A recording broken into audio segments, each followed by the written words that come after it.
Well, it's the 15th of November 2018, and delighted to have with us today a long term member of the CYC who joined in 1955, David Reid. Now, David, I start off by saying this, that no one ever calls you David, they call you Stork. That's, Could we just go into the derivations of why you're called Stork, well, firstly? the simplest reason, of course, is the long legs. I had the longest legs in the crew. So there we go. I got the job of leaning over. They hang on to my ankles while I went over the side to get the weed off the bottom. Okay, so we've sorted that That's out. basically So can I that's call right. you Stork? Indeed, Yeah. everyone does. Good. Okay, now, as I said, joined in 55. How did you first come to become a member here at the CYC? Well, it was actually in the winter sailing where we sailed on Neville McAnally's yacht Mallohy with Boy Messenger and a few guys, and they'd pick us up at Messenger's boat shed and we'd come to the club and do the winter racing, and it was just tremendous camaraderie, and we just automatically joined. So, but I would say one of the prime movers, of course, was Alan Campbell, who was quite instrumental in the early days of the club, you know, getting the liquor licence and a few things like that. I think he was a secretary, and he was also my dentist, so, you know, quite a close association. Right, and just, we'll go back a little bit. How did sailing begin for you as a young fellow? Well, I guess my father gave me a dinghy, or actually a canoe, when I was about 10. And after all this paddling and stuff, I thought it's got to be a better way. So I put a thwart in the canoe and up a mast, and my mother sewed up a sail, and I rigged it up with, of all things, parachute cord silk, you know, as the stays and everything, and used to sail all around Double Bay in it. Yeah. Right. So it started that way, and then I got into yacht racing at the Royal Sydney Yacht Squadron, and that was on Saturdays, and on Sundays we used to go racing with the Vaucluse 12 skiffs, 12-foot skiffs, and in fact we used to have quite a few interesting races there. We didn't really have much money, the sails didn't fit properly, etc., so we capsized quite frequently, and we were rescued by your father. Lionel Shipway was always there to drag the bedraggled crew of the Vagrant, you know, into Coolong Road. Right. Yeah. So then you obviously graduated into the yachts with joining the club here. That's what right. was your first Hobart race? That was on Nirvana in 1956, which was a very rough year, actually. We were hove to for about a day, shocking weather. And how big a boat? That was a 65-foot cutter. Okay. Yeah, a big one. Right. But we blew out two mainsails actually, and nobody could long splice except me. So because the bolt rope had gone, so I spliced the bolt rope of one of the mains, and that sort of got us back there. Right. Yeah. So. And solo, I think, won on corrected time. Yes, that year. I think so. Anyhow, I must have done something right because they invited me back the next year to go on Nirvana. Right. Now, I want to move on to a boat that's dear to your heart and still is. And still got the shirt on today for the great floating hotel Southerly. Absolutely. With those great characters, MIckleborough and Boy Messenger and Cable and Doug Linturn. Tell us about, I think, the 57 Hobart race that will go down in folklore as what happened to Southerly in that race. So tell us all about that. Well, we thought we were doing quite well in the race. We were heading south in the Bermagui area into a southerly. Right. It wasn't a terribly hard southerly, but it was significant. Yep. And we were hard on the wind, and you know we're a pretty hard driving crew actually, and that was caused our undoing because we basically were driving the mast through the bottom of the boat, and the garboard's cracked on the starboard side, and water came coming in green. It was a very unpleasant sight. Boy Messenger, though, had the forethought to bring along with him a caulking iron. So once we had got away the debris and the sides, so we could see the bottom of the boat and see the crack where the water was coming in, we got, of all things, a tea towel, and boy was trying to jam that in with his caulking iron, and but that wasn't enough. So we needed more material, so they used my t-shirt. So my t-shirt went in there as well, and that stopped the flow significantly, but not completely. In the meantime, Alan Campbell and I are bailing up with buckets because the water came over the bunks really quickly. We were definitely sinking. There's no way out of this, we thought. So it's amazing how effective frightened men can be with buckets. So Alan Campbell and I were just everything into the self-draining cockpit, which was totally awash. Jules Epstein was on the tiller heading us towards the shore, we call West Eppie. In fact, he wanted to set a spinnaker. It was ridiculous, to try and get in there faster. Anyhow, we just tried to keep the boat afloat. But we were, I think, considerably lucky, because once we got the water below the carburettor level of the engine, which was just a Stuart Turner, not a very big, powerful engine at all, but it had an engine pump. So we started the engine, and once we got the pumps going, we kept the water at beer can level, put it that way. And we didn't need to use the buckets anymore, and then we just headed for Bermagui, got straight in along the wharf there and put Southerly right along the wharf and kept her upright with the main halyard, lashed to the wharf. And we just waited for the tide to go out the next day and started some repairs from the outside. And we thought we had done enough to get her back to Sydney, with the repairs that we did. And indeed that proved to be the case, so we basically lived to sail another race. But one of the things that probably people don't know was that my mother was very sceptical of Southerly's capability. She'd never done an ocean race, and in fact we'd only just put on the stanchions and everything just before the race. And she persuaded Don MIckleborough to take a lilo that she had made, one of those inflatable mattresses, which she had rigged up with webbing all over it, a sea anchor, would you believe, a big sea anchor lashed there, a whistle and a mirror for attracting attention. And MIckleborough gracefully accepted it, and we just shoved it on the quarter berth. We never thought we'd ever need that, but Mum knew better. She might have been the forerunner for all the safety equipment for the years now. It was amazing that she insisted on the mirror and the whistle. That's right. Yeah. Well, let's talk about our fearless leader, your fearless leader, MIckleborough. MIckleborough, yeah. We could write a book, and there are many written about him. Just give us a thumbnail sketch. I was actually the first recruit. I was walking. I had a little putt-putt boat that I used to go to the squadron and back for the Saturday racing, and I kept it at Messenger's boat shed. And coming back one day, I saw this, chirpy character with this brand new boat alongside, and he said, do you sail? I said, yes, I've just come back from sailing on Hiawatha at the squadron, which was a 40 square metre Cunard design. And he said, have you ever been to Hobart? I said, yes. He said, would you like to come to Hobart with me? I'm getting this boat ready to go to Hobart. So I said, okay. Of course, there were no life rails or anything, so I'm a bit concerned about that. I said, we don't have much time to get the boat ready. He said, don't worry about that. He said, I'll fix all that. And basically he did, even though we were still painting the topsides on the way to the start, that we managed to start and got there. So that's how I first met Don. Yeah. So I was the first recruit. We picked up, of course, the others, Alan Campbell, Jules Epstein, who was the Pathfinder navigator in the war. Yeah. So naturally he called his 18-footer Pathfinder. Really good. So he was the navigator. There was Malcolm McRae, a friend of Don's from Hobart, so he knew, the south part. Because Don, his expertise was not so much South Tasmania, but North Tasmania and North East, where he used to be a fisherman. He knew every nook and cranny there. But, and who else did we have? We had... was Rubber Callaway with you? Or? No, Rubber used to sail on the Currawah 4.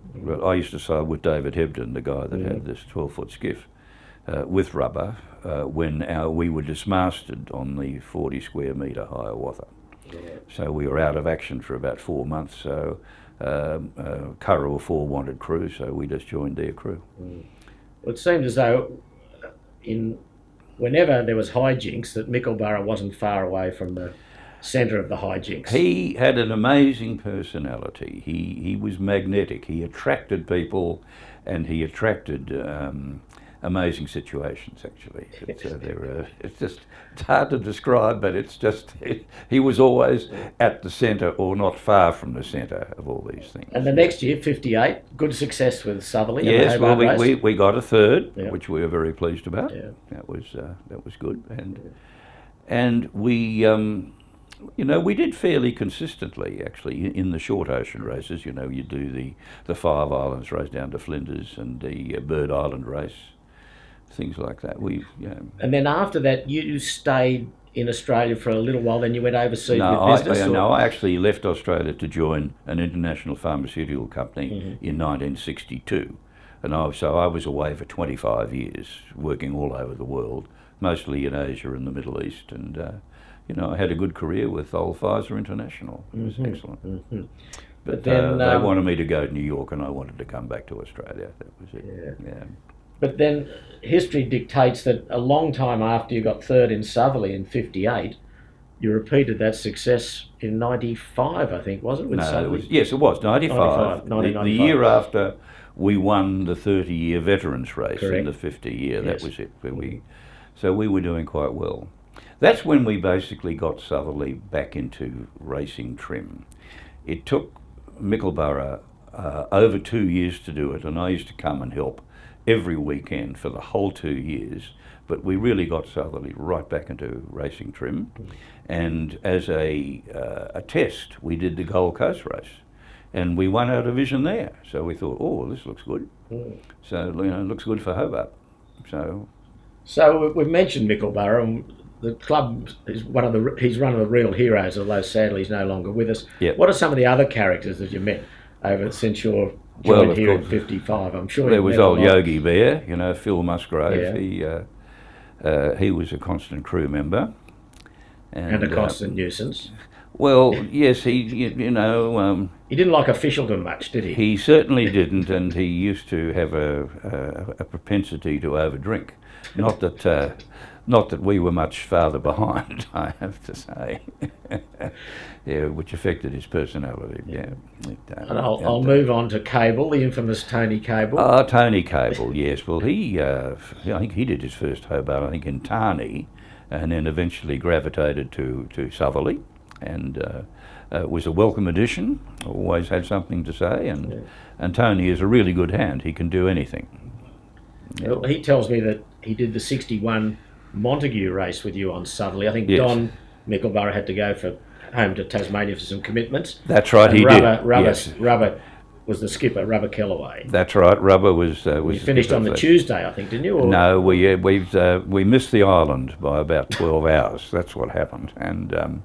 How do you mean you missed it by 12 hours? That didn't happen. Well, we just went past it? We went past it and had to come back. Yeah, we worked out. Who was navigating? Me. Oh, right.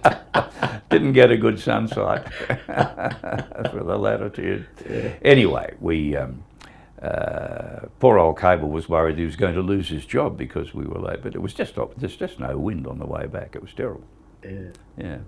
And how have you seen the progress from yachts in the 50s to yachts in the, this century? I mean, what's your feeling of the sport these days? Well, it's just become so high tech. Everything is so high tech. Everything's computer controlled, or we've got hydraulic winches and machinery running all the time. A far cry from the old Currawah 4, where everything was block and tackle. I mean, everything, no winches, none at all.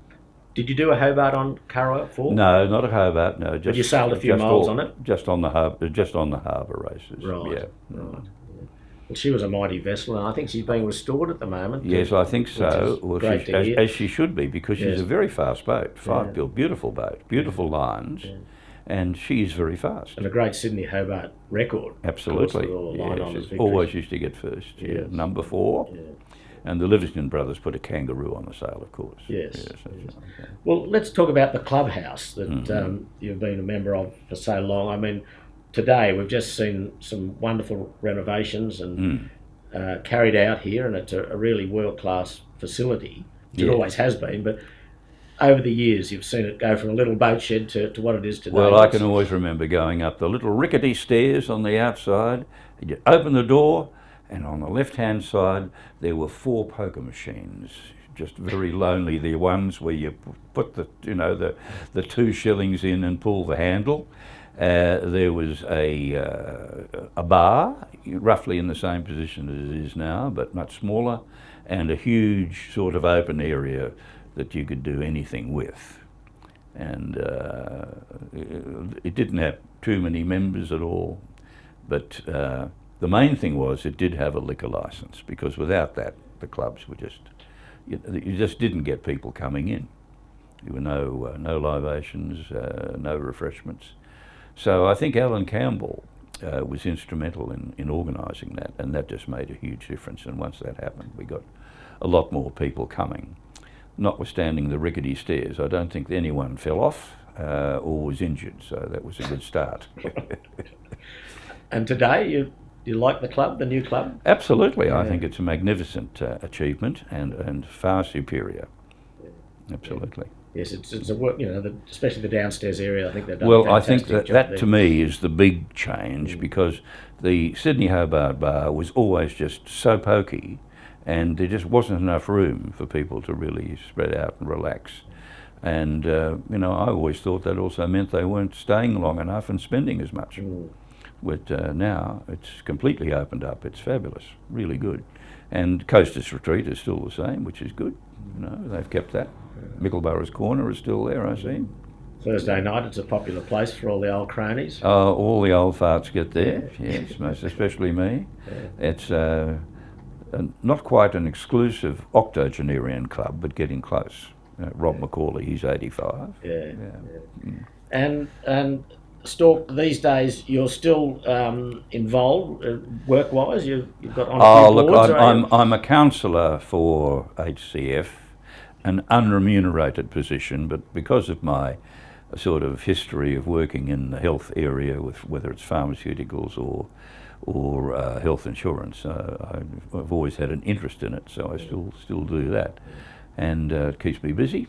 It keeps the little grey cells, turning over. And what about sailing-wise these days? No, not really. I'm still on the race committee at Royal Sydney Yacht Squadron, although after 80, no longer a race officer. They think, you need a white stick if you're over 80, to see the starts.